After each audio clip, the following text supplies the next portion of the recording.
everybody, and welcome to a video on the Constructive Criticism YouTube channel. I'm Spencer, host of Constructive Criticism and Limited Time Only, two podcasts about getting better at Magic the Gathering. Today we're going to talk about something that I heard a player kind of giving some misinformation about this weekend, as if they were inviting new players to stores for open house, and I wanted to talk about it. So, I want to talk about calling a judge, and kind of what that means, what that entails, and what that might be like for you at a competitive event. So, I just want to start this by saying I actually am an L1. I love judging. It's something that I try and do at least one PPTQ every season if I can do that, And I like it to do it because I like to give back to the community, and it gives me a chance to learn the rules and interactions in the game, and it gives me. I love giving back to this game that I love so much, and that's the main reason that I judge.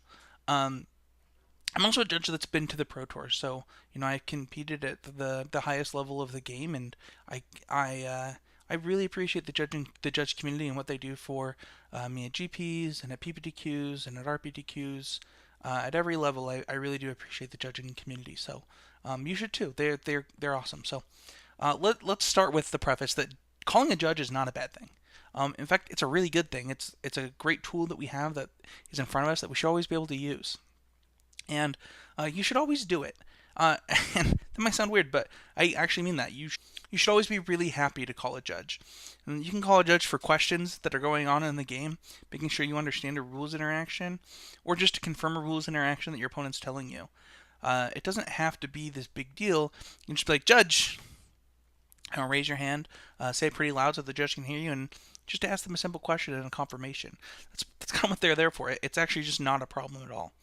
Um, you know, uh, when you aren't a participant, it gets a little bit more complicated. If you're not a part of the game and you see something that you think you might need to call a judge for, you need to tell the players to stop playing. Hold the game. Tell them, hey guys, can you hold on for just a minute? I need to call a judge. Call a judge. When they ask why, tell them, I'll talk to the judge about it. Don't worry about it. It's not a problem. We're just gonna call the judge over, give the judge the information of the thing that's going on, and let the judge take care of it. It's not your job as the player to correct players that are with things that are going on. In fact, it is the judge's responsibility, and you shouldn't be influencing a game if you're not the judge. So, if you see something that you think a judge needs to be called about, just raise your hand, politely tell them to stop, and call that judge. Um, if you are the player calling the judge, it's often okay to just tell them that you're going to call the judge, so it's not like something scary, so that you just don't raise your hand and yell judge and kind of throw them off their game. It's going to be like, hey, I have a question right now. I'm going to call a judge if that's okay, and then just go ahead and raise your hand and call the judge. It's the judge. You're probably gonna have to yell it, which is why I recommend telling your opponent that you're going to do it, because it's pretty loud and distracting for the players around you and the player that you're playing against. So it isn't rude though. Like so often, and even this player was talking about like how if you're cheating, the like people call the judge on you like crazy, and oftentimes it's not even like cheating. It's actually just you made a mistake. You made a mistake because you're a human being, and the judge needs to be called so that the mistake can be corrected. Just because a judge is being called doesn't mean somebody's cheating. Um, and then when the judge is called, you want to stay calm. The judge is there to help you, not hurt you. So you don't need to be nervous or freaking out when the judge is over there. Just stay calm and tell them what's going on. Don't lie. Lying leads to much worse things. So always make sure that when you're talking to the judge that you're telling them the thing that happened from your side and nothing else, and don't exaggerate, don't change the story.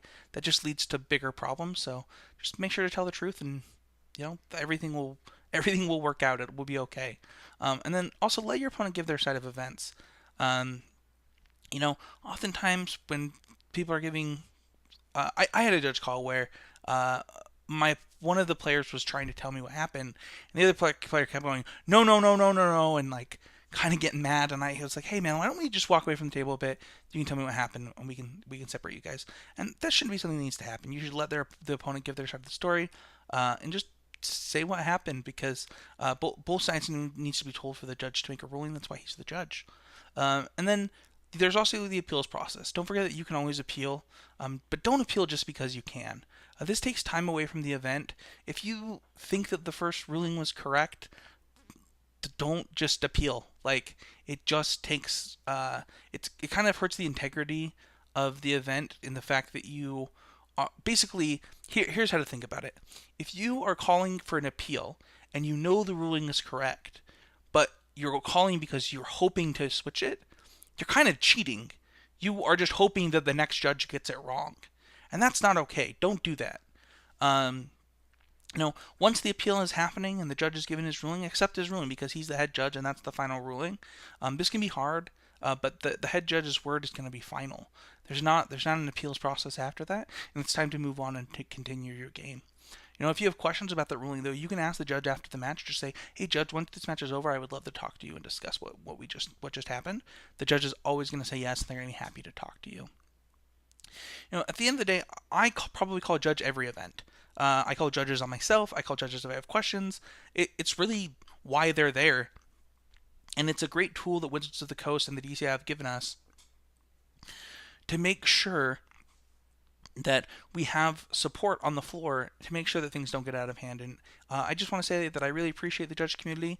I hope that you guys realize that it's an amazing thing that we have these judges, and to not be worried when your opponent's calling a judge, and to stay calm and keep enjoying the tournament, because Magic is really fun and it's something that we can all enjoy, and the judges just help us do that. So thank you everybody for watching this week's Wednesday Night Warrior. We'll be back next week and probably talking about some more spoilers or maybe decks that we're working on. Thank you so much and have a wonderful weekend.